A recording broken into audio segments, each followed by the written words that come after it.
and where that horse will subsequently be drawn across the track. There is, of course, a very familiar face to Sky Sports Racing viewers. Catherine Ford will be one of the people involved in pulling out the names and making the draw. We're going to watch this in its entirety, Laurent, and obviously keep people up to date as those horses are drawn out. But recent years suggest that lower draws, lower stalls are the place to be.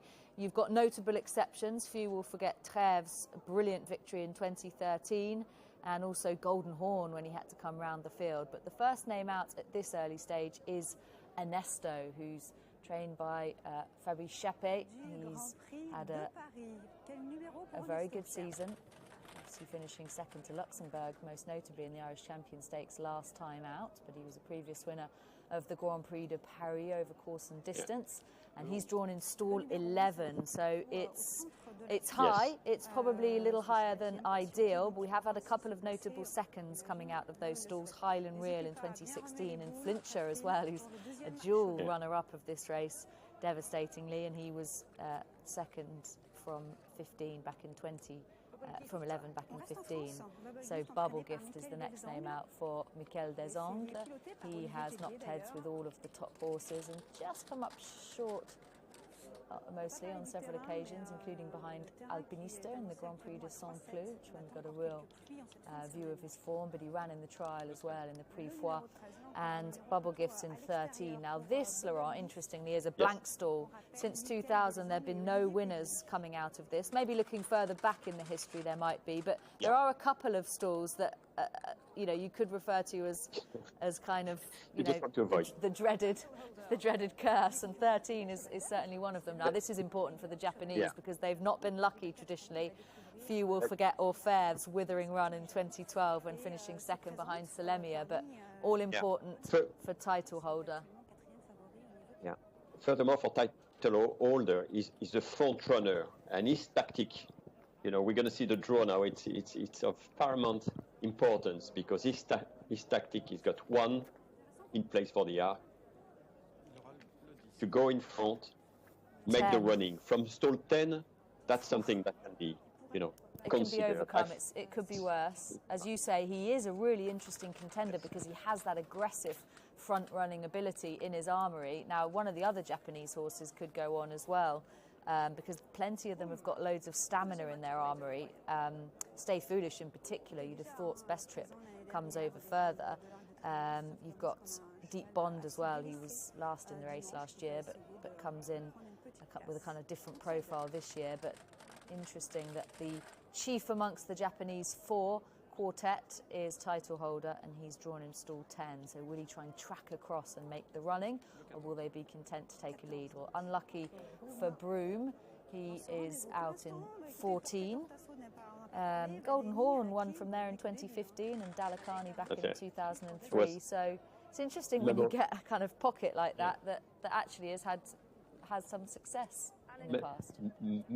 Memorable ride from Frankie Dettori on Golden Horn in 2015 from Fort. Everyone remembers it was quite staggering the way he rode him. He certainly wouldn't have been happy going into the race with the draw, and it was one of the huge talking points, wasn't it? But they managed to overcome that. We've had Alenquer pulled out since, and he's drawn in stall 12. So again, it's high, but it's where Found came from. It's where Torquator Tasso came from as well last year, obviously with the heavy ground coming into play.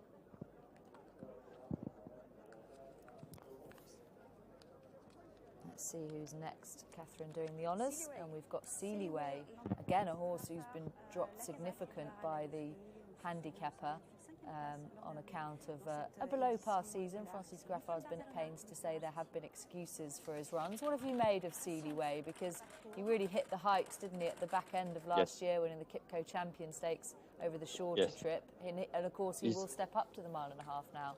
Yes, he's coming to his best time of the year on his best ground, unfortunately with a bad draw. But then again, that's okay. He ran a huge race in the Arc last year prior to the Champions League.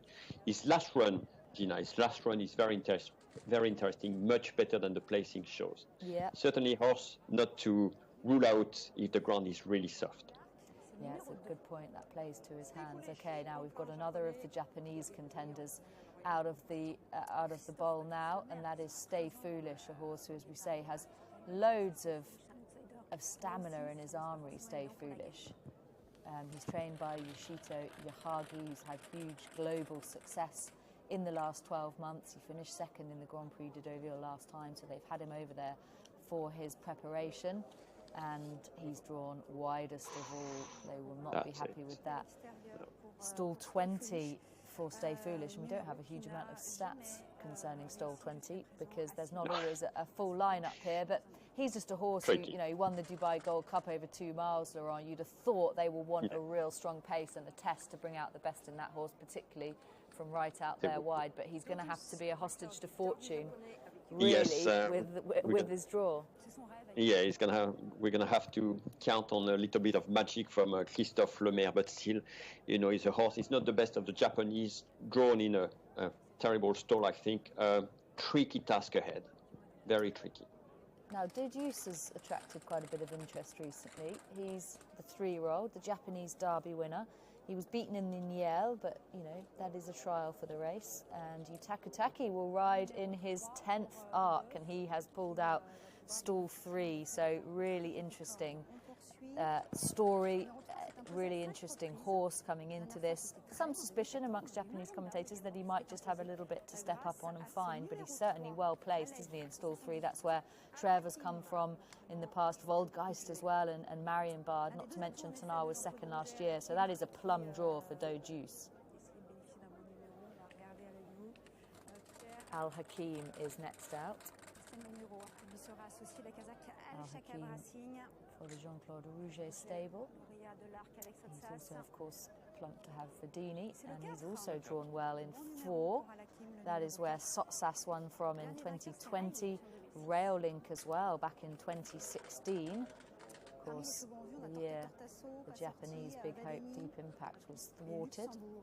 Taki will remember that well, and he'll be looking for, now here we go, last year's winner, Torquator Tasso, who broke from stall 12 last year, managed to defy the odds, a high draw, the ground, and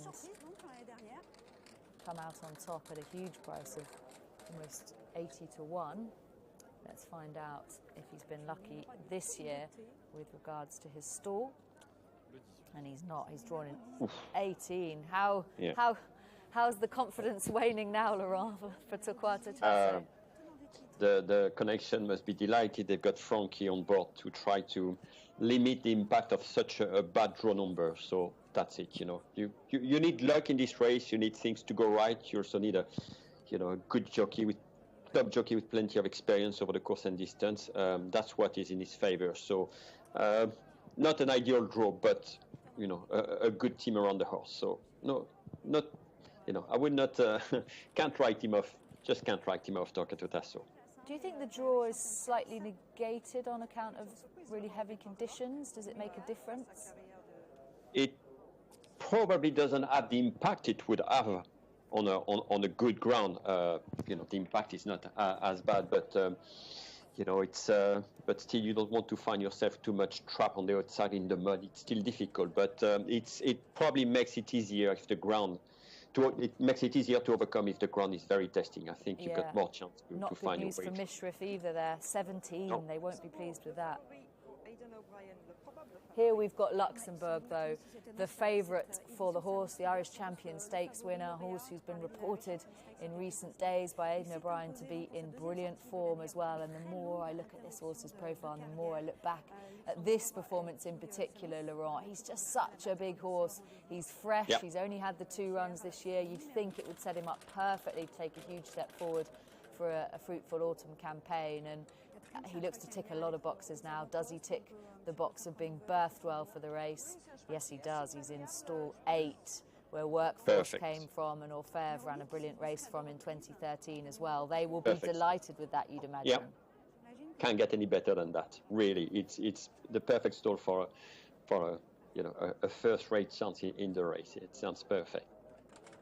So Luxembourg has been fortunate so far. Still got a lot of those sort of plum draws, if you like, available, including stall 6, which is a prolific producer of winners for the race. I would be delighted if this filly gets stall 6, following in from Salemia, one from there, Enable, See the Stars, Dylan Thomas, Hurricane Run.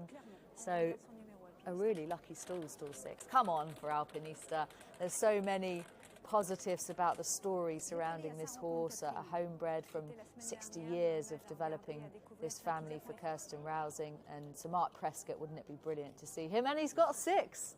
Unbelievable scenes. That's it. I'm not a fortune teller, I promise. You can call me Mystic Meg from now on, Laurent, but they will be thrilled with that. Yes, no need to comment any further, Gina, about the draw for Alpinista. You see, things things are all set to go right now. You still have the race to run, but it's a good start to the race to be drawn there, and especially when you got a first race chance. So that sounds perfect. Here's Mare Australis, Gina. It could be the forgotten horse in the race. André Fabre has been working very hard with the horse, and it could be the forgotten horse in this contest, Mare Australis. The attitude to the ground, Gina. Okay, interesting. This horse could cause an upset. He will have to be on his game, though. 19, Laurent. Yeah, will be tricky. Will be the first ride for Bayozan Mozabayev, the Kazakh jockey who's been booked by André Fabre to ride Mare Australis. André Fabre's been left alone by all his French jockeys, so he's booked the Kazakh jockeys. That's very interesting. Very interesting indeed. So he goes from stall 19. Next up, we have got Grand Glory, who lines up for Gianluca Pietrolini. What do you make of Grand Glory? I mean, he's sort of knocked heads with several of the top horses in France. Yeah. She just left the feeling of an unfinished business in the Prix Vermeil. That was probably not the ideal race to prepare for the Arc in the Prix Vermeil. I just hope she does improve a good few lengths from that. But prior to that, her season had been good so far. So we'll see. But just her last run, which was a comeback run, so she's got that excuse, was not convincing enough in my view. Yeah, I see what you're saying. She looked better than ever at the start of the season, didn't she? And she'll break from stall 9, which is where sadly Enable was defeated from in 2019, and no winners since 2000 there, but not insurmountable. Next up, we've got Mostahdaf for the John and Thady Gosden team, who warmed up with a win in the September Stakes last time. He's not been fortunate here, having drawn 16. He'll be next to his stablemate Mishriff, however, so they'll be able to potentially hatch a plan as to how that will unfold. But again, a high draw for Mostahdaf. Mendocino, so the aforementioned German-trained Mendocino, lowered the colours of Torquator Tasso last time. The suspicion for you, though, Laurent, is that he just has a little bit more to find, this horse. I mean, I guess based on his Grand Prix de Chantilly form in particular, where he's 5th behind Mare Australis. Yes, you see, and even from stall 1, it's not ideal either. But yes, Mendocino, I think he won the big race at Baden-Baden, but it was more due to the circumstances of the race. I'm just not sure about this horse, how good he is to go into a race like this one. Yeah, he's good enough, I don't know. Stall 1, which is where Zakava broke from in 2008 with her stunning victory. That was the last win for the Aga Khan, and this year they celebrate 100 years of success on the racecourse, so how fitting it would be if Vadeni could indeed do the job under Christophe Soumillon, who of course partnered Zakava to success, and Dalakani before that. In stall 5, though, where Bargo broke from, we've got Deep Bond, who was last in this race last year, but comes back for more for Ribiju Okubo, and the horse who has been well put in his place by title holder this year, Japanese leading hope, is beaten by 7 lengths, no less, in the tennis show earlier in the spring. Now, this is important. There are still a few very good draws left, 4, 5 still available, 7 I think as well. And Verdini, the moment of truth, is here for Christophe Soumillon and Jean-Claude Rouget. And they have drawn stall 2. A good draw adventure. We'll find out what Christophe Soumillon thinks of that, but you'd have thought that'll be a good spot, Laurent. It should be a good spot. He won from a good draw in the Prix du Jockey Club as well, and this is a good spot. You're much better off in drawn in stall 2 than you are. But that was stall 2 in the Prix du Jockey Club, so why not? Why not? Yeah. That's where Enable came from for her victory in 2017, her first win. Who else? Daydream came from there as well back in 2011. Now, this is one of the leading 3-year-olds for the race, and Westover has drawn stall 7. Sindar broke from that stall back in 2000. And Westover, talking of forgotten horses, he's not a forgotten horse, you'd have to say. He's obviously an Irish Derby winner. He's been a really impressive 3-year-old, so luckless in the Derby itself. But Laurent, based on his run in the King George, there is a danger that we're not giving this horse the credit he perhaps deserves coming into the race. I think he's potentially really interesting for the bang-in form Rafe Beckett. Very interesting. We saw what he did in the Epsom Derby.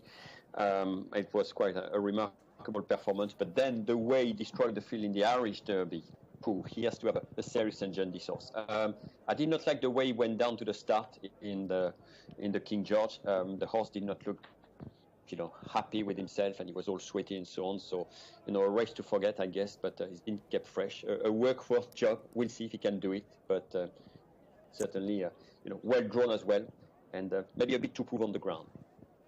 Yeah, he got very warm and he was keen. He got into a bit of a battle, didn't he? But Westover, another interesting contender, and he'll break from stall 7. So there is our final field of 20. I guess some of the main talking points are that the two at the top of the market, Alpinista and indeed the favourite Luxembourg, have drawn really plum stalls. Luxembourg, Laurent, in stall 8.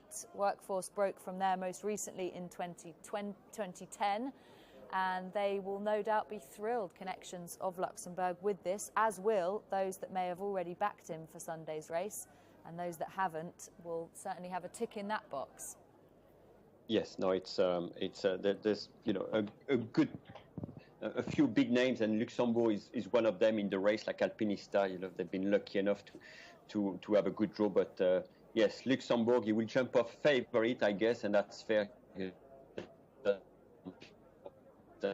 Leopard Stone. Now the next question is the minor half, but we listened to his trainer comment. He was due to go for the Derby and the Epsom Derby, the Irish Derby, so I think they got very little doubt about his ability to handle the distance. So it's very interesting.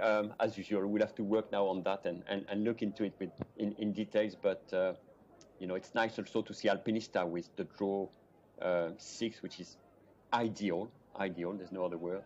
And then there's plenty more. Alpinista, I thought when she won at Saint-Cloud, Gina, I was at Saint-Cloud, I thought, whoa, this is a performance that should bring her to the arc with a proper chance.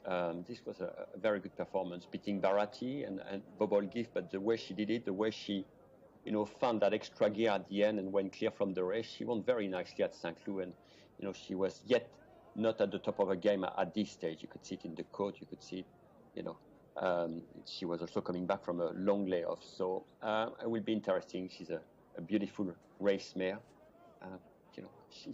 She comes in the arc on the back of 7 consecutive wins, which is simply remarkable. We see if she can get the job done, but the English public this year. Yeah, she just looks to have a rock-solid profile, doesn't she, Alpinista? Add in the fact that she's now drawn well, not just a good stall right down in those plum positions in stall 6, but a lucky stall. It's fielded 5 winners since the year 2000, so it just keeps firing them in, and that's really significant. As you say, her form is rock-solid. The style of her victory,